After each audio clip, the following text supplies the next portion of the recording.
إن الحمد لله نحمده ونستعينه ونستغفره ونعوذ بالله من شرور أنفسنا ومن سيئات أعمالنا من يهده الله فلا مضل له ومن يضلل فلا هادي له وأشهد أن لا إله إلا الله وحده لا شريك له وأشهد أن محمدا عبده ورسوله أرسله بالهدى ودين الحق ليظهره على الدين كله ولو كره المشركون اللهم صل على محمد وعلى آل محمد كما صليت على إبراهيم وعلى آل إبراهيم إنك حميد مجيد اللهم بارك على محمد وعلى آل محمد كما باركت على إبراهيم وعلى آل إبراهيم إنك حميد مجيد أما بعد فإن خير الحديث كتاب الله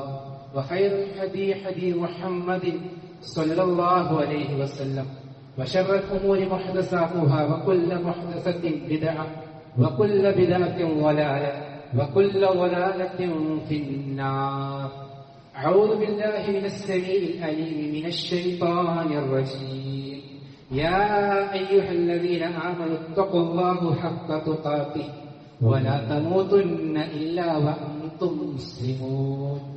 يا أيها الناس اتقوا ربكم الذي خلقكم من نفس واحدة وخلق منها زوجها وبث منهما رجالا كثيرا ونساء واتقوا الله الذي تساءلون به والأرحام إن الله كان عليكم رقيبا. يا أيها الذين آمنوا اتقوا الله وقولوا قولا سديدا يصلح لكم أعمالكم ويغفر لكم ذنوبكم ومن يطع الله ورسوله فقد فاز فوزا عظيما. بسم الله الرحمن الرحيم. ونفس وما سواها فألهمها فجورها وتقواها قد أفلح من زكاها وقد خاب من دساها.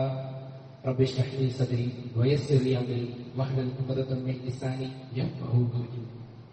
പ്രിയപ്പെട്ട സഹോദരി സഹോദരന്മാരെ, ജീവിതത്തിന്റെ എല്ലാ മേഖലകളിലും റബ്ബ് സുബ്ഹാനഹു വ തആല സൂക്ഷിച്ചുകൊണ്ട് തഖ്വ പാലിച്ചുകൊണ്ട് ജീവിക്കണമെന്ന് എന്നോടും നിങ്ങളെ എല്ലാവരും ആമുഖമായി വസിയത്ത് ചെയ്യുകയാണ്.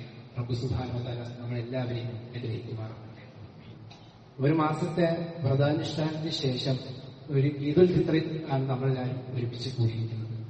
ഈ ഒരു സാഹചര്യത്തിൽ ചില ഗൗരവമായ ചില ചിന്തകൾ നമുക്ക് ഉണ്ടാവേണ്ടതുണ്ട്. നോമ്പിന്റെ ലക്ഷ്യം എന്താണെന്നാണ് വിശുദ്ധ ഖുർആൻ പറഞ്ഞത്.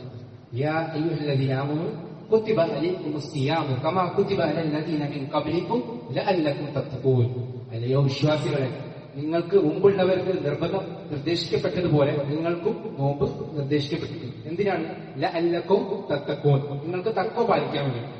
അപ്പൊ ഈ ഒരു കഴിഞ്ഞൊരു മാസം ഈ ഒരു ലക്ഷ്യം നമുക്ക് പൂർത്തീകരിക്കാൻ പറ്റിയിട്ടുണ്ടോ എന്നൊരു ഗൗരവമായ ചിന്തയാണ് നമ്മൾ ആദ്യമായി ചിന്തിക്കേണ്ടത്. നമുക്ക് ഈ ഒരു 29 ദിവസം നോമ്പെടുത്തിട്ട് തഖ്വ നമുക്ക് ലഭിച്ചിട്ടുണ്ടോ? ഈ തഖ്വയുടെ ഭാഗമാണ് ആത്മസംസ്കരണം. വിശുദ്ധ ഖുർആൻ സൂറത്ത് ശംസിൽ അല്ലാഹു സുബ്ഹാനഹു വ തആല പല കാര്യങ്ങൾ സത്യം ചെയ്ത് അതിന്റെ ഗൗരവമാണ് സൂര്യനെ ചന്ദ്രനെ സത്യം ചെയ്തിട്ട് പിന്നെ പറയണം വനഫ്സിൻ വമാ സവ്വാഹ. ആ മനസ്സിനെ സംവിധാനിച്ച മനുഷ്യന്റെ മനസ്സിനെ അതിനെ സംവിധാനിച്ച രീതിയുമാണ് സത്യം.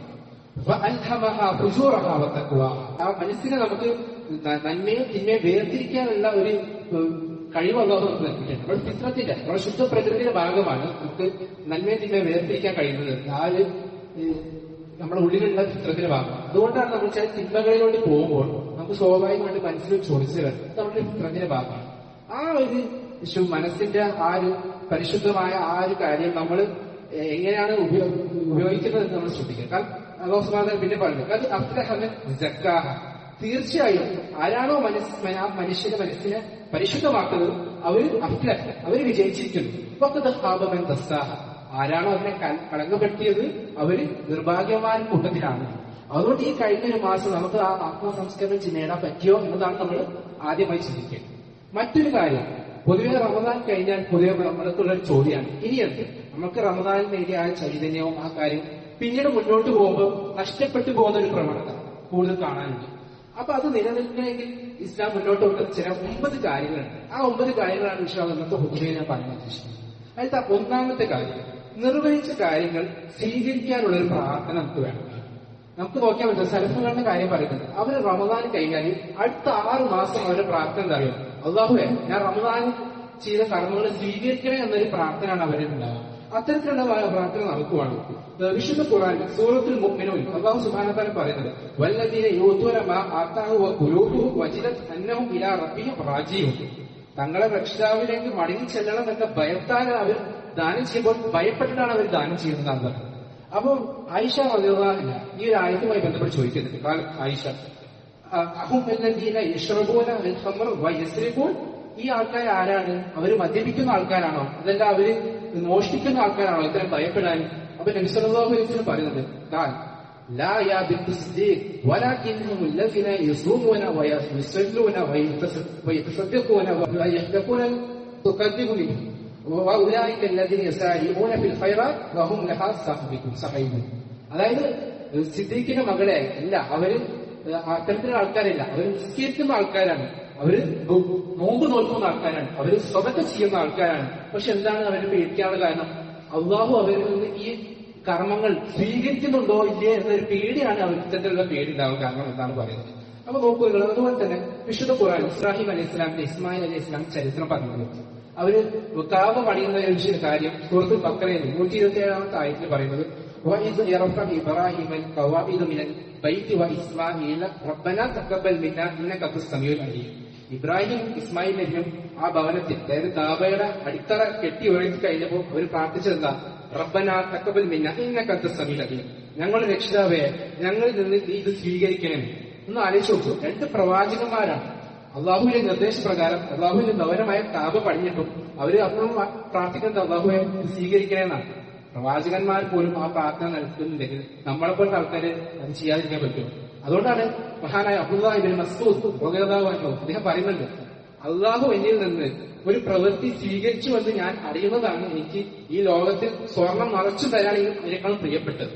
അതുപോലെ അബൂ ദർദ റളിയല്ലാഹു അൻഹു അദ്ദേഹം പറയുന്നുണ്ട്, അള്ളാഹു എന്റെ 2 റക്അത്ത് നിസ്കാരം സ്വീകരിച്ചു അറിയുന്നതാണ് ഈ ലോകവും അതിലുള്ള മുഴുവനും ലഭിക്കുന്നതിനേക്കാളും എനിക്ക് പ്രിയപ്പെട്ടതെന്നാണ്.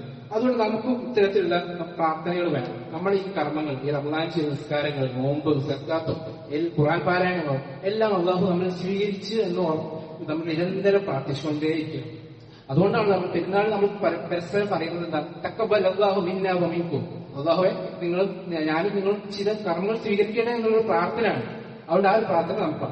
രണ്ടാമത്തെ വിഷയം, ഇത് നിലനിർത്താനുള്ളൊരു പ്രാർത്ഥനയാണ്. റമദാൻ അൽഹംദുലില്ലാഹ് നമ്മൾ ഒരുപാട് കർമ്മങ്ങൾ ചെയ്യും. പക്ഷെ അതിനുശേഷം പിന്നെ അങ്ങോട്ട് കർമ്മങ്ങളുടെ ഒരു കുറവ് കാണുന്നതാണ് നമ്മുടെ പൊതുവെയുള്ള പ്രവണത. വിശുദ്ധ ഖുർആനിൽ അത്തരം ഒരു പ്രാർത്ഥന അല്ലാഹു സുബ്ഹാനഹു വ തആല പഠിപ്പിക്കുന്നുണ്ട്. സൂറത്തുൽ ആലി ഇംറാനിൽ റബ്ബനാ ലാ തുസിഅ ഖുലൂബനാ ബഅദ ഇദ് ഹദൈതനാ വഹബ് ലനാ മിൻ ലദുൻക റഹ്മ ഇന്നക അൻതൽ വഹ്ഹാബ്. ഞങ്ങളുടെ നാഥ, ഞങ്ങൾ നീ സന്മാർഗത്തിലാക്കിയതിനു ശേഷം ഞങ്ങളുടെ മനസ്സുകൾ നീ തെറ്റിക്കരുത്. നിന്റെ അടുക്കൽ നിന്നുള്ള കാരുണ്യവും ഞങ്ങൾക്ക് നീ പ്രദാനം ചെയ്യണമേ. തീർച്ചയായും നീ അത്യധികം ഉദാര്യവാനാണ്. അവിടെ നമുക്ക് കിട്ടിയ ഈ ഹിദായത്ത് അത് നഷ്ടപ്പെടാതെ നമുക്ക് നിരന്തരമായ പ്രാർത്ഥന നമുക്ക് വേണം. എന്നാലുള്ള റമദാനിൽ നമ്മൾ ചെയ്ത കർമ്മങ്ങൾ റമദാന് ശേഷം നമുക്ക് മുന്നോട്ട് കൊണ്ടുപോകും. നബി സല്ലല്ലാഹു അലൈഹി വസല്ലം ഏറ്റവും കൂടുതൽ നിർവഹിച്ച പ്രാർത്ഥന ഹദീസ് ഗ്രന്ഥങ്ങൾ കാണുന്നു. യാ മുഖല്ലിബൽ ഖുലൂബ് സബ്ബിത് ഖൽബി അലാ ദീനിക്. ഹൃദയത്തെ മാറ്റിമറിക്കുന്ന അല്ലാഹ് എന്റെ ഹൃദയം ഈ ഒരു ഈമാനിൽ ഉറച്ചു നിർത്തണേ എന്നൊരു പ്രാർത്ഥനയാണ്. അപ്പൊ ആ ഒരു പ്രാർത്ഥന നമുക്ക് തന്നെ എപ്പോഴും ഉണ്ടാവും. റമദാനിൽ ആ ചൈതന്യം നിലനിർത്താനുള്ള പ്രാർത്ഥന നമുക്ക് വേണം. മൂന്നാമത്തെ കാര്യം, സ്ഥിരമായി ചെയ്യുന്ന കാര്യങ്ങളുടെ മഹത്വം നമുക്ക് മനസ്സിലാക്കും. അൽഹംദുലില്ലാഹ് കഴിഞ്ഞ ഏതാനും ദിവസങ്ങളിൽ രാത്രി നമസ്കാരത്തിൽ സജീവമായി ഖിയാമുൽ ലൈൽ. അത് റമദാനിൽ മാത്രമുള്ള കാര്യം. തഹജ്ജുദ് നിസ്കാരം ഇൻഷാ അല്ലാഹ് റമദാനിന് ശേഷം നമുക്ക് നിർവഹിക്കാൻ പറ്റും. റസൂൽ സ്വല്ലല്ലാഹു അലൈഹി വസല്ലമയെ പറ്റി ആയിഷ റളിയല്ലാഹു അൻഹ പറയുന്നത്, റസൂൽ സ്വല്ലല്ലാഹു അലൈഹി വസല്ലം രാത്രികളിൽ അദ്ദേഹത്തിന്റെ കാലുകളിൽ നീർ കെട്ടുമാർ നിസ്കരിക്കുമായിരുന്നു. അപ്പോൾ ആയിഷ റളിയല്ലാഹു അൻഹ ചോദിക്കുമായിരുന്നു, യാ റസൂലല്ലാഹ് അത്തസ്നഉ ഹാദാ വഖദ് ഉഫിറ ലക മാ തഖദ്ദമ മിൻ ദംബിക വമാ തഅഖർ. പ്രവാചകരെ, താങ്കളുടെ കഴിഞ്ഞ തിന്മകളും ഇനി വരാനിരിക്കുന്ന തിന്മകളും എല്ലാം അല്ലാഹു പുറത്തിരിക്കാൻ താങ്കൾ എന്തിനാണ് ഇത്രയും പ്രയാസപ്പെടുന്നത്? അതിന് റസൂൽ സല്ലല്ലാഹു അലൈഹി വസല്ലം പറഞ്ഞു മറുപടി എന്താ? യാ ആയിഷ അഫലാ അകൂനു അബദൻ ശകൂറ. അല്ലാ ആയിഷ, ഞാനൊരു നല്ല നന്ദിയുടെ അടിമയാവട്ടെ എന്നാണ്. അതാണ് നമ്മുടെ ഒരു മാനസികാവസ്ഥ. അത്തരത്തിലാവട്ടെ. നമുക്ക് എപ്പോഴും അല്ലാഹുവിനോട് നിരന്തരമായി പ്രാർത്ഥിക്കാനും നമസ്കാരത്തിൽ ഏർപ്പെടാനും നന്ദികളുടെ അടിമകളായി മാറാനും കഴിയണം. മാത്രമല്ല ഈ രാത്രി നമസ്കാരത്തെ പറ്റി റസൂൽ സ്വല്ലല്ലാഹു അലൈഹി വസല്ലം പറഞ്ഞത് എന്താ? അഫ്ദൽ സ്വലാത്തി ബഅദ ഫരീളത്തുൽ സ്വലാത്തിന്റെ ഫർദ് നമസ്കാരത്തിന് ശേഷം ഏറ്റവും മഹത്തായ നമസ്കാരം രാത്രിയിലുള്ള നമസ്കാരമാണ്. അതുകൊണ്ട് ആ വിഷയത്തിൽ നമ്മൾ ശ്രദ്ധിക്കുക. അതുപോലെ തന്നെ വിശുദ്ധ ഖുർആനിൽ സൂറത്തുൽ സജ്ദയിൽ അത്തരക്കാരെ പറ്റി പറയുന്നുണ്ട്. തതജാഫാ ജുനൂബുഹും അനിൽ മദാജി യദഊന റബ്ബഹും ഖൗഫൻ വതമഅൻ വമിമ്മാ റസഖ്നാഹും യുൻഫിഖൂൻ. അവരുടെ പാർശ്വങ്ങൾ കിടപ്പറകളിൽ നിന്ന് അകന്നു പോകും. എന്നിട്ട് ഭയത്തോടു കൂടി രാത്രി സമയങ്ങളിൽ അവർ പ്രാർത്ഥിക്കുന്നവരാണെന്നാണ് അല്ലാഹു സുബ്ഹാനഹു വ തആല അത്തരക്കാരെ പറ്റി വിശേഷിപ്പിക്കുക. മാത്രമല്ല അള്ളാഹുവിന്റെ ഏറ്റവും പ്രിയപ്പെട്ട അടിമമാർ, അതായത് ഇബാദുർ റഹ്മാൻ, സൂറത്തുൽ ഫുർഖാനിൽ അവരുടെ ചില വിശേഷണങ്ങൾ പറയുന്നുണ്ട്. സൂറത്തുൽ ഫുർഖാനിൽ അതിൽ അവരെ പറ്റി പറഞ്ഞത് വല്ലദീന യുബീതൂന ലിറബ്ബിഹിം സുജ്ജദൻ വഖിയാമ. അവർ തങ്ങളുടെ രക്ഷിതാവിനെ പ്രണാമം ചെയ്യുന്നതായിക്കൊണ്ടും നിന്ന് നമസ്കരിക്കുന്നവരായിക്കൊണ്ടും അവരുടെ രാത്രി കഴിച്ചു കൂട്ടുന്നവരാണ്. ഇബാദുർ റഹ്മാനിന്റെ ഒരു ക്വാളിറ്റിയെ പറഞ്ഞത് അവരുടെ രാത്രികൾ സജീവമായി നമസ്കാരത്തിലാണെന്നാണ്. മാത്രമല്ല നമ്മൾ മുത്തഖീങ്ങളെ പറ്റിയൊരു വിശുദ്ധ ഖുർആനിൽ പറയുന്നു. സൂറത്ത് ദാരിയ ഇന്നലിൽ മുത്തഖീന ഫി ജന്നാത്തിൻ വ ഉയൂൻ. തീർച്ചയായും മുത്തഖീങ്ങൾക്ക് സ്വർഗ്ഗത്തോപ്പുകളും അരുവികളും ലഭിക്കുന്നതാണ്. എന്നിട്ട് അതിന് തൊട്ട് 2 ആഴ്ചയ്ക്ക് ശേഷം പറയുന്നത് കാനൂ ഖലീലൻ മിനൽ ലൈലി മാ യഹ്ജഊൻ വബിൽ അസ്ഹാരി ഹും യസ്തഗ്ഫിറൂൻ. രാത്രിയിൽ നിന്ന് അല്പഭാഗം മാത്രം അവർ ഉറങ്ങുന്നവരാണ്. രാത്രിയുടെ അന്ത്യവേളകൾ അവർ പാപമോചനം ചെയ്യുന്നവരുമാണ്. അപ്പോൾ മുത്തഖീങ്ങളാവാനും ഇബാദുർ റഹ്മാനുകളാവാനും നമ്മൾ രാത്രി നമസ്കാരം സജീവമാക്കണം എന്നാണ് പറയുന്നത്. മാത്രമല്ല ഇത്തരത്തിലുള്ള ഒരു കാര്യം ശ്രദ്ധിക്കേണ്ടത്, നമ്മൾ സ്ഥിരമായി ചെയ്യുന്ന കർമ്മങ്ങളിൽ ഒരുപാട് ഖൈറാത്തുകളുണ്ട്.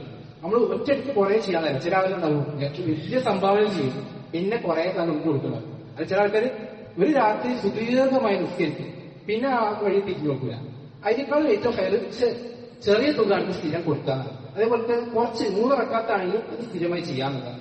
അല്ലാഹുവിന്റെ റസൂൽ സ്വല്ലല്ലാഹു അലൈഹി വസല്ലം ഏറ്റവും ശ്രേഷ്ഠമായ സൽക്കർമ്മത്തിന് വേണ്ടി പറഞ്ഞത് ഫഇന്ന ഖൈറൽ അമാലി അദ്വമുഹ വഇൻ ഖല്ല.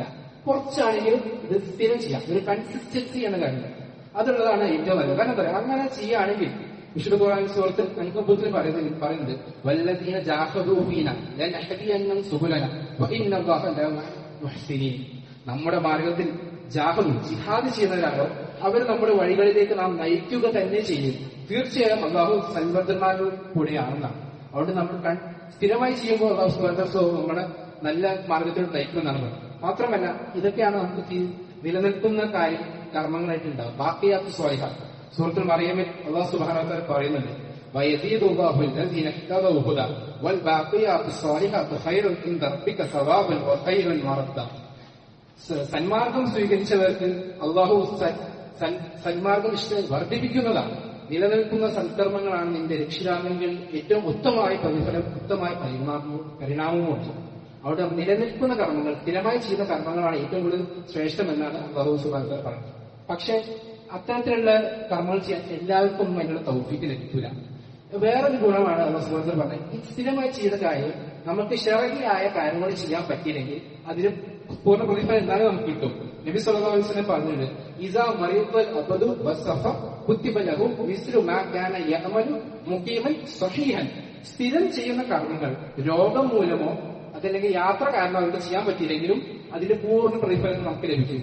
ഒരാൾ സ്ഥിരം ജമാഅത്ത് നിസ്കരിക്കുകയാണ്, അല്ലെങ്കിൽ സ്ഥിരം സുന്നത്ത് നോമ്പ് നോക്കുന്ന ഒരാളാണെങ്കിലും എന്തെങ്കിലും കാരണവശാൽ അവർക്ക് കിടപ്പായി പോയി, അല്ലെങ്കിൽ ഹോസ്പിറ്റലൈസ് ആയി, അല്ലെങ്കിൽ എന്തെങ്കിലും കാര്യങ്ങൾ പറ്റിയില്ലെങ്കിലും അവർ സ്ഥിരം ചെയ്യുന്ന കാര്യമാണെങ്കിൽ അവർ ആ കിടക്കാണെങ്കിൽ പോലും 2 മാസം ബെഡ് കിടക്കുകയാണെങ്കിൽ ജമാഅത്ത് വന്ന കൂലി അവർക്ക് കിട്ടും. അതുപോലെ നോമ്പ് എടുത്തിട്ടില്ലെങ്കിൽ പോലെ നോമ്പ് എടുത്ത കൂലി അവർക്ക് കിട്ടും. അതുപോലെ രാത്രി നമസ്കാരത്തെ വിഷയം ഇടയ്ക്ക് സ്ഥിരം ചെയ്യുന്ന ഒരാൾ ഉറങ്ങിപ്പോയാലും അവർക്ക് രാവിലെ നിസ്കരിച്ചാലും രാത്രി നിസ്കരിച്ചിട്ട് കൂലി കിട്ടും. അതുകൊണ്ട് സ്ഥിരം ചെയ്യുന്ന ഒരു കർമ്മമാണെങ്കിൽ എന്തെങ്കിലും കാരണവശാൽ ചെയ്യാൻ പറ്റിയില്ലെങ്കിൽ പോലും അതിനുള്ള പ്രതിഫലം അല്ലാഹു സുബ്ഹാനഹു വ തആല. 4ാമത്തെ വിഷയം ഫർദിന്റെ വിഷയത്തിൽ നമ്മൾ കണിശത കാണിക്കുന്നതാണ്. ഒരു ഖുദ്സിയായ ഹദീസിൽ പറയുന്നുണ്ട് വമാ തഖറബു ഇല്ല അബദി ഷൈഇൻ അഹബ്ബ ഇലൈഹി മിമ്മാ ഇഫറാത്തു അലൈഹി. ഞാൻ നിർബന്ധമായി കൽപ്പിച്ച കർമ്മങ്ങളെക്കാൾ പ്രിയങ്കരമായ മറ്റൊന്നും കൊണ്ടും എന്റെ ദാസൻ എന്റെ സാമീപ്യം കരസ്ഥമാക്കുന്നില്ല. അപ്പൊ അല്ലാഹുവായിട്ട് അടുക്കാനുള്ള ഏറ്റവും വലിയ മാർഗം ഫർദായ കാര്യങ്ങളാണ്. ഫർദായ നമസ്കാരം, ഫർദായ നോമ്പ്, ഫർദായ സക്കാത്ത്, അങ്ങനെ ഫർദായ കാര്യങ്ങൾ നമ്മൾ ചെയ്താൽ അല്ലാഹു ഏറ്റവും കൂടുതൽ നമുക്ക് അടുക്കാൻ പറ്റും. ഇത് ശ്രദ്ധിക്കുന്ന വിഷയമാണ് പുരുഷന്മാരെ സംബന്ധിച്ചുള്ള ജമാഅത്ത് നമസ്കാരം. അൽഹംദുലില്ലാഹ് റമദാനിൽ നമ്മൾ സജീവമായി പള്ളികളിൽ ഉണ്ടായി. ഇത് റമദാനിന് ശേഷം നമ്മൾ നിലനിർത്തേണ്ട കാര്യം. കാരണം പുരുഷന്മാരെ സംബന്ധിച്ചുള്ള ശരിയായ കാരണമില്ലെങ്കിൽ ജമാഅത്ത് നമസ്കാരം ഒഴിവാക്കാൻ പറ്റുന്നതല്ല. നമ്മൾ പറയുമ്പോൾ തിരക്കുകൾ ഓരോന്നും പറയാനുണ്ട്, ജോലിയും കാര്യം. പക്ഷെ നമ്മൾ ഒരു നെയ്യത്ത് വെച്ച് നമ്മുടെ ലൈഫിൽ ക്രമീകരണം നടത്തിയാൽ എത്ര തിരക്കായാലും ഇവിടെ എത്ര ഒരുപാട് പള്ളികളുണ്ടല്ലോ, ഇവിടെ തന്നെ വരണമെന്നില്ലല്ലോ. നമ്മള് ജോലിത്തേക്ക് കഴിയുമ്പോൾ നമുക്ക് പള്ളികൾ ജമാഅത്ത് നിർവഹിക്കാൻ കഴിയും. നമ്മൾ അതിനുള്ളൊരു പ്രാർത്ഥന, നല്ലൊരു നെയ്യത്തും ആ ഒരു മനസ്സിൽ ദൃഢതയും കാണിച്ചാൽ വിശ്വാസം നമുക്ക് ചെയ്യാൻ പറ്റും. അപ്പൊ ഫർദിന്റെ വിഷയത്തിൽ നമ്മൾ പഠിച്ചതാണ്. അഞ്ചാമത്തെ കാര്യം സുന്നത്ത് വർദ്ധിപ്പിക്കുക എന്നുള്ളത്. ഞാൻ നേരത്തെ സൂചിപ്പിച്ച ആ കുരിശിയായ ഹദീസിന്റെ ബാക്കി പറയുന്നുണ്ട്, വമാ യസാലു അബ്ദി യതഖറബു ഇലൈഹി ബിന്നവാഫിൽ ഹത്താ ഉഹിബ്ബഹു. ഐച്ഛികമായ അതായത് സുന്നത്തായ ആരാധനാ കർമ്മങ്ങൾ നിർവഹിച്ച് എന്റെ ദാസൻ എന്നോട് അടുത്തുകൊണ്ടേയിരിക്കും. എന്നിട്ട് ആ ഹദീസ് ബാക്കി പറയുന്നുണ്ട്, അങ്ങനെ ഞാൻ അവനെ സ്നേഹിക്കുന്നു. ഞാൻ അവനെ സ്നേഹിച്ചു കഴിഞ്ഞാൽ അവൻ കേൾക്കുന്ന കാതും കാണുന്ന കണ്ണും പിടിക്കുന്ന കൈയും നടക്കുന്ന കാലും ഞാനായിരിക്കും. എന്നോട് അവൻ ചോദിച്ചാൽ ഞാൻ അവന് നൽകുക തന്നെ ചെയ്യും. എന്നോട് അവൻ രക്ഷ ചോദിച്ചാൽ ഞാൻ അവന് രക്ഷ നൽകുക തന്നെ ചെയ്യും. ഈ ഒരു ഹദീസുമായി ബന്ധപ്പെട്ട് ചില ദുർവ്യാഖ്യാനങ്ങൾ നടക്കാറുണ്ട്. ചില സൂഫി ചിന്തകളാൾക്കാര് ഞാൻ അവന്റെ കണ്ണാവും കാതാവും കഴിയുമ്പോൾ വഹദത്തുൽ വുജൂദിന്റെ ചില ആശയങ്ങൾ നമ്മളൊന്നും ലയിച്ചു ചേരും, അതല്ല ഉദ്ദേശിക്കുന്നത്. അത്തരത്തിലുള്ള ഒരു വാദം കൊണ്ടല്ല ഈ ഹദീസ് പറയുന്നത്. ഷെയ്ഖ് സാലിഹ് ഫൗസാൻ റഹിമഹുള്ള ഈ ഒരു ഹദീസ് ഉദ്ദേശിച്ചുകൊണ്ട് പറയുന്നുണ്ട്, ഇന്ന് അള്ളാഹു ഇത് പറഞ്ഞതിന്റെ അർത്ഥം ഈ കാര്യങ്ങളിലെല്ലാം അള്ളാഹു അവൻ നേർവഴി കാണിച്ചു കൊടുക്കുകയും അതിലേക്ക് നയിക്കുകയും ചെയ്യും. അങ്ങനെ അള്ളാഹു ഇഷ്ടപ്പെടുന്ന കാര്യങ്ങളിലേക്ക് മാത്രമേ അവൻ കണ്ണിനെ നയിക്കുകയുള്ളൂ. അള്ളാഹു ഇഷ്ടപ്പെടുന്ന തൃപ്തിപ്പെടുന്ന കാര്യങ്ങളിൽ മാത്രമേ അവൻ ചെവി കൊണ്ടു കേൾക്കുകയുള്ളൂ. അള്ളാഹു വെറുക്കുന്ന ഇഷ്ടപ്പെടാത്ത കാര്യങ്ങളിൽ തൊട്ട് അവന്റെ കണ്ണിനെ അവൻ താഴ്ത്തും. അതുപോലെ അള്ളാഹുവിന്റെ തൃപ്തിയല്ലാത്ത ഒന്നിനും തന്നെ അവൻ ചെവി കൊണ്ട് കേൾക്കില്ല, കൈകൊണ്ട് സ്പർശിക്കില്ല, കാലുകൊണ്ട് തട്ടില്ല. അങ്ങനെ നമ്മുടെ അവയവങ്ങളിൽ നിന്ന് തിന്മയിൽ നിന്ന് വിട്ടു നിൽക്കും എന്നാണ് ഇതിന്റെ ഹദീസിന്റെ ആശയം. അതെങ്ങനെയാണ് അങ്ങനെ ആവുന്നത്? നമ്മൾ സുന്നത്ത് വർദ്ധിക്കുമ്പോഴാണ്. സുന്നത്ത് വർദ്ധിച്ച് അള്ളാഹുന്റെ ഇഷ്ടം നമ്മൾ നേടിയെടുക്കുമ്പോൾ നമ്മൾ സ്വാഭാവികമായിട്ടും തിന്മയിൽ നിന്ന് വിട്ടു നിൽക്കുന്ന ഒരു സാഹചര്യം ഉണ്ടാകും. മാത്രമല്ല ഈ സുന്നത്ത് നമ്മുടെ ഫർദിന്റെ പോരായ്മകളെ നികത്താൻ ഉപകാരപ്പെടും. പരലോകത്തിൽ നമുക്ക് ആദ്യം വിചാരം ചെയ്യാൻ പോകുന്ന നമസ്കാരമാണ്. ആ നമസ്കാരം നല്ല രീതിയിലാണെങ്കിൽ നമുക്ക് ബാക്കി കാര്യങ്ങൾ പരലോകത്തിൽ എളുപ്പം. അതിലെ പ്രശ്നമില്ലെങ്കിൽ ബാക്കി അങ്ങോട്ട് പ്രശ്നം. അപ്പൊ റസൂൽ സല്ലല്ലാഹു അലൈഹി വസല്ലം പറയുന്നുണ്ട്, അള്ളാഹു ഒരു അടിമയുടെ നമസ്കാരത്തിൽ കുറവോ ന്യൂനതയോ വന്നിട്ടുണ്ടോ എന്ന് പരലോകത്ത് നോക്കുമ്പോൾ ഉണ്ടെങ്കിൽ സുന്നത്ത് നമസ്കാരം എടുക്കാനാണ് പറയാം. ഐച്ഛികമായ കർമ്മങ്ങൾ ഉണ്ടെങ്കിൽ അത് അതിന് കോമ്പൻസേറ്റ് ചെയ്യുന്നതാണ്. അപ്പൊ നമ്മളെ പറഞ്ഞ ഫർദുകൾക്കൊക്കെ എന്തെങ്കിലും പോരായ്മകളൊക്കെ ഉണ്ടാവും. അപ്പൊ അത് പരലോകത്ത് പരിഹരിക്കപ്പെടുന്നെങ്കിൽ നമ്മൾ സുന്നത്തിൽ സജീവമാണ്. അപ്പൊ സുന്നത്ത് നമസ്കാരം നമുക്ക് ഫർദിന്റെ പോരായ്മകളെ നികത്താൻ ഉപകാരപ്പെടും. ആറാമത്തെ വിഷയം നോമ്പിന്റെ ശീലങ്ങൾ നമ്മൾ തുടരുക എന്നതാണ്. നമ്മൾ സൂചിപ്പിച്ച പോലെ രാത്രി നമസ്കാരം നമ്മൾ പറഞ്ഞു, അതുപോലെ തന്നെ സുന്നത്ത് നോമ്പ് തിങ്കളാഴ്ച വ്യാഴാഴ്ച സുന്നത്ത് നോമ്പാണ്. അതേപോലെ എല്ലാ അറബി മാസങ്ങളും 13, 14, 15 അയ്യാമുൽ ബീദിന്റെ നോമ്പുകളുണ്ട്, സുന്നത്ത് നോമ്പുണ്ട്. അതിനെപ്പറ്റി നബി സല്ലല്ലാഹു അലൈഹി വസല്ലം പറഞ്ഞതാ ഹുന്ന കഹിയത്തിൽ ദഹ്ർ. ആ 3 നോമ്പ്, ആ 13, 14, 15 ആ മാസത്തിൽ 3 നോമ്പെടുത്താൽ ആ മാസം മുഴുവൻ നോമ്പെടുത്ത പോലെയാണ്. അപ്പൊ നമ്മൾ എല്ലാ മാസവും ആ 3 നോമ്പെടുത്താൽ വർഷം മുഴുവൻ നമ്മൾ നോമ്പെടുത്തതിന്റെ പ്രതിഫലമാണ് കിട്ടുന്നത്. അതുപോലെ തന്നെ ഖുർആനുമായി നമ്മുടെ ബന്ധം. അതെന്തില്ല, നമ്മൾ റമദാൻ മാസം ഒരു ഖത്തം തീർത്തവരുണ്ടാവും, 2 ഖത്തം തീർത്തുണ്ടാവും, ഒരുപാട് പാരായണങ്ങൾ സാധാരണക്കാൾ കൂടുതൽ നടത്തിയിട്ടുണ്ടാവും. അത് നമ്മൾ നിലനിർത്തണം. ആ ഖുർആൻ വലിയ നമ്മൾ പൊടി ഒഴിച്ച് നമ്മൾ സ്ഥലത്ത് വെച്ച് അടുത്ത റമദാൻ എടുക്കുന്ന ഒരു സാഹചര്യം ഒരിക്കലും നമ്മളൊന്നും ഉണ്ടാവാൻ പാടില്ല. നബി സല്ലല്ലാഹു അലൈഹി വസല്ലം പറഞ്ഞിട്ടുണ്ട്, മൻ ഖറഅ ഹറഫൻ മിൻ കിതാബില്ലാഹി ഫലഹു ബി ഹസനത്തുൻ വൽ ഹസനത്തു ബി അശ്രി അംസാലിഹ ലാ അഖുലു അലിഫ് ലാം മിൻ ഹറഫ് വലാകിൻ അലിഫുൽ ഹറഫ് വലാമുൻ ഹറഫ് വമീമുൻ ഹറഫ്. വിശുദ്ധ ഖുർആനിലെ ഒരു ഹറഫ് നമ്മൾ പാരായണം ചെയ്താൽ 10 പ്രതിഫലമാണ് ലഭിക്കുന്നത്. എന്നിട്ട് പിന്നെ പറഞ്ഞു അലിഫ് ലാം മീം എന്നത് ഒറ്റ ഹറഫാണെന്ന് ഞാൻ പറയുന്നത്, മറിച്ച് അലിഫ് ഒരു ഹറഫാണ്, ലാം ഒരു ഹറഫാണ്, മീം ഒരു ഹറഫാണ്. അപ്പൊ ഒരാൾ അലിഫ് ലാം മീം എന്ന് പാരായണം ചെയ്ത് 30 ഹസനാത്തുകളാണ് നമുക്ക് കിട്ടുന്നത്. അപ്പൊ ഒരു വിശുദ്ധ ഖുർആൻ മുഴുവൻ പാരായണം ചെയ്യുമ്പോൾ എത്ര ഹർഫുകളാണ്, എത്ര ഹസനാത്തുകളാണ് നമുക്ക് കിട്ടുന്നത്. അതുകൊണ്ട് ആരും നമ്മൾ ഒരിക്കലും വീഴ്ച വരുത്തത് എന്നാണ് സൂചിപ്പിക്കാനുള്ളത്. ഏഴാമത്തെ വിഷയം ഹറാമുകൾ നമ്മൾ ജീവിക്കുന്നത് പറിച്ചു മാറ്റണം. നമ്മൾ സുഫിയാൻ സൗരിയുടെ ചരിത്രം കാണുന്നത് അദ്ദേഹം പറയപ്പെട്ടത് കാല ബാബു അസ്ഹാബി സുഫിയാൻ സൗരി ഹർജത്തു യൗമക്കി ഫഖാൽ ഇന്ന അവ്വല മാ നബദു ബിഹി ഫി യൗമിന ഹാസ അബുൽ. സുഫിയാൻ സൗരിയുടെ ഒപ്പം ഒരു അന്യായി പറയാണ്, ഈദ് ദിനത്തിൽ ഞാൻ അദ്ദേഹത്തോടൊപ്പം പുറത്തുപോയി. അപ്പൊ അദ്ദേഹം പറയാണ്, നമ്മുടെ ഈ ദിവസം നമ്മൾ ആദ്യം ആരംഭിക്കേണ്ടത് നമ്മുടെ നോട്ടം താഴ്ത്തിക്കൊണ്ടാണ്. സഹോദരന്മാരെ നമ്മൾ കണ്ണാണ് നമ്മുടെ തിന്മകളുടെ ഒരു കേന്ദ്രം. നമ്മൾ ആ ഒരു കണ്ണിന് നിയന്ത്രണം ഒരുവിധം കൊണ്ട് നിയന്ത്രിച്ചാൽ തന്നെ ഒരുവിധം പല തിന്മകളിൽ നിന്ന് നമുക്ക് വിട്ടു നിൽക്കാൻ പറ്റും. അതുകൊണ്ട് നമ്മൾ കണ്ണിന് നിയന്ത്രണവും വേണം. അതുപോലെ ബാക്കി എല്ലാ വിഷയങ്ങളും നമ്മൾ റമദാൻ മാസത്തിൽ പല തിന്മകളിൽ വിട്ടു നിന്നിട്ടുണ്ട്. അതിനെത്തിച്ച് നമ്മൾ റമദാനിൽ ഒരു പോസ്റ്റ് ബട്ടൺ ആകെ സ്വിച്ച് പോലെ ആകും പാടില്ല. റമദാൻ കഴിയും വെച്ച് സ്വിച്ച് ഓണാക്കി വെച്ച് പഴയ പോലെ ആവുന്ന ഒരു അവസ്ഥ നമുക്ക് പാടില്ല.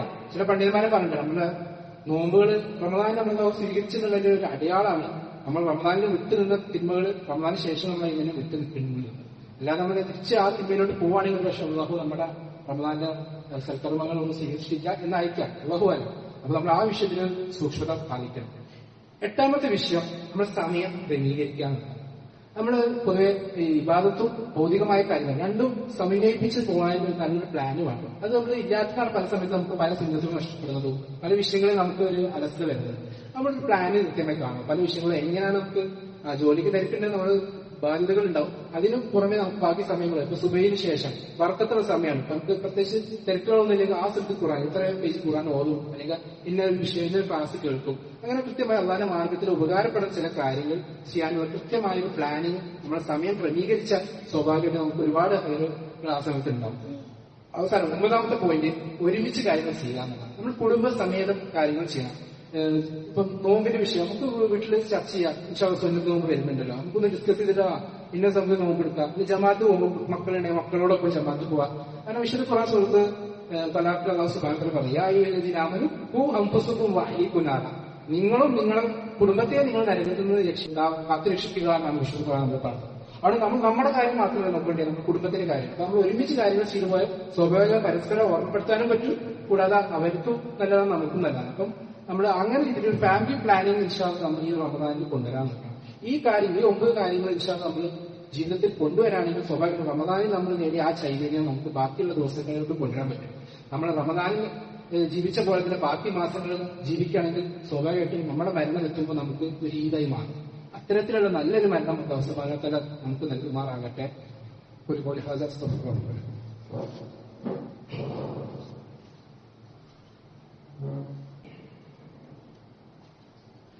അൽഹംദുലില്ലാഹ് ഹംദൻ കസീറൻ തയ്യിബൻ മുബാറകൻ ഫീഹി വസ്സലാത്തു വസ്സലാമു അലാ റസൂലില്ലാഹി വഅലാ ആലിഹി വസഹ്ബിഹി അജ്മഈൻ. ഒരിക്കൽ കൂടി റബ്ബ് സുബ്ഹാനഹു വ തആലയുടെ വിരുന്നുകൾ ജീവിതത്തിൽ സൂക്ഷിക്കണമെന്ന് ഓർമ്മപ്പെടുത്തുകയാണ്, വസിയത്ത് ചെയ്യുകയാണ്. സുന്നത്തിന്റെ കാര്യങ്ങൾ സൂചിപ്പിച്ചപ്പോൾ അതിൽ ഏറ്റവും മഹത്തായ ഒരു സുന്നത്താണ് ഷവ്വാലിന്റെ 6 നോമ്പ്. നബി സല്ലല്ലാഹു അലൈഹി വസല്ലം പറഞ്ഞു, അബീ അയ്യൂബ് അൽ അൻസാരി റളിയല്ലാഹു അൻഹു റസൂലുള്ളാഹി സ്വല്ലല്ലാഹു അലൈഹി വസല്ലം മൻ സാമ റമദാന സുമ്മ അത്ബഅഹു സിത്തൻ മിൻ ശവ്വാൽ കാന കസിയാം അദ്ദഹർ. ആരാണോ റമദാനിൽ നോമ്പ് നോക്കുന്നത് അതിനുശേഷം ഷവ്വാലിന്റെ 6 നോമ്പുകൾ നോക്കുകയാണെങ്കിൽ അവർക്ക് വർഷം മുഴുവൻ നോമ്പ് നോക്കിയതിന് പ്രതിഫലമാണ് മനസ്സിലാക്കുന്നത്. അതുകൊണ്ട് ഈ ഒരു ശവ്വാൽ മാസം അതായത് അടുപ്പിച്ചു കൊടുക്കുക, അല്ലെങ്കിൽ ഈ ശവ്വാൽ മാസം തീരുന്നതിന് മുന്നേ 6 ദിവസം ആ ഒരു സുന്നത്ത് നോമ്പ് നമ്മൾ എടുക്കുകയാണെങ്കിൽ ഒരു വർഷം മുഴുവൻ നോമ്പെടുത്തതിന് പ്രതിഫലമാണ്. അപ്പൊ ആ ഒരു വിഷയം നമ്മൾ ശ്രദ്ധിക്കാം. അതുപോലെ തന്നെ റമദാനിലെ നോമ്പ് നമുക്ക് ആരോഗ്യ കാരണങ്ങളാലും അല്ലെങ്കിൽ വേറെ കാരണം എടുക്കാൻ പറ്റാത്തതുണ്ടെങ്കിൽ അത് നോറ്റുവിട്ടാൻ ശ്രദ്ധിക്കുക. ഇനി അതെല്ലാം നമുക്ക് നോറ്റുവിട്ടാൻ പറ്റാത്ത സാഹചര്യമാണെങ്കിൽ അതിനുള്ള പ്രായശ്ചിത്തം ഒരു മിസ്കീനിനുള്ള ഒരു ദിവസത്തെ ഭക്ഷണം നൽകി അതിന്റെ പ്രായശ്ചിത്തം നൽകാനും നമ്മൾ ശ്രദ്ധിക്കാം. ഇത്തരത്തിൽ നമ്മുടെ സൽക്കർമ്മങ്ങൾ നമ്മൾ വർദ്ധിക്കാനും അതുപോലെ തന്നെ നമ്മളെ പാപങ്ങൾ അള്ളാഹു പുറത്തു തരുമാറാകട്ടെ. അള്ളാഹു നമ്മുടെ ചെറുതും വലുതുമായ ചില എല്ലാ തെറ്റുകുറ്റുകളും പുറത്ത് മാപ്പാക്കി തരുമാറാകട്ടെ. പശ്ചിമേഷ്യ നടത്തുന്ന യുദ്ധത്തിൽ അള്ളാഹു സഹോദരി സഹോദരന്മാർക്ക് സമാധാനവും സക്കീനത്തും നൽകുമാറാകട്ടെ. നമ്മൾ ചെയ്ത എല്ലാ കർമ്മങ്ങളും അള്ളാഹു സ്വീകരിക്കുമാറാകട്ടെ. ربنا آتنا في الدنيا حسنة وفي الآخرة حسنة وقنا عذاب النار. ربنا لا تزغ قلوبنا بعد إذ هديتنا وهب لنا من لدنك رحمة إنك أنت الوهاب. ربنا ظلمنا أنفسنا وإن لم تغفر لنا وترحمنا لنكونن من الخاسرين. ربنا لا تجعل مع القوم الظالمين. ربنا آمنا فاغفر لنا وارحمنا أنت خير الراحمين. ربنا اصرف عنا عذاب جهنم إن عذابها كان غراما إنها ساءت مستقرا مقاما. ربنا هب لنا من أزواجنا وذرياتنا قرة أعين واجعلنا للمتقين إماما. ربنا اغفر لنا ولإخواننا الذين سبقونا بالإيمان ولا تجعلوا في قلوبنا غلا للذين آمنوا ربنا إنك رؤوف رحيم. آمين آمين برحمتك يا أرحم الراحمين. والله في